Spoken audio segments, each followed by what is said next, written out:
So our Sealey 30-ton press has been leaking oil. So I had a seal kit for it. If you want to see a part number there. So here's a model of press. It's an old single speed one. So to take it apart now. To get these return springs off, what I did was I got some big square bale twine, so strong stuff. So made a loop out of it there. Got the old bale spike, pushed it through and then levered it against the frame to get weight off these. So once it's up a bit, I could slide these pins out. So that was that off.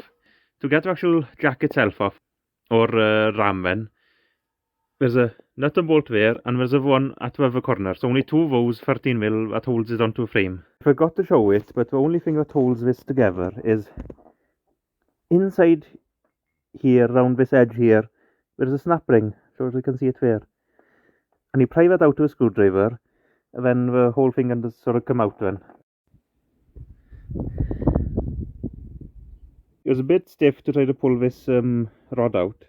So what I did was I slackened this nut and bolt off, and I pulled this bracket and the piston out with it. So I needed to change the seal on this anyway, so it came out anyway. Then I put the air line in there and forced this out really.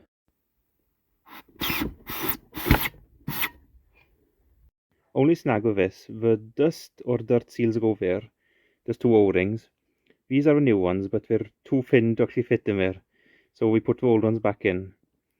But it was leaking oil, but that we've changed the O-ring and seal in the piston in, it shouldn't actually leak oil go past these. So we just put the old ones in. So on back side now, you can see a plug there. So that's the actual fill plug. So we take that out and fill it up with oil. I used the oil can to actually fill it up because it's quite fiddly to get a funnel in nearly. This is oil I used in the press then. 32 hydraulic oil. And this is the stuff used in the trolley jacks as well and bottle jacks really.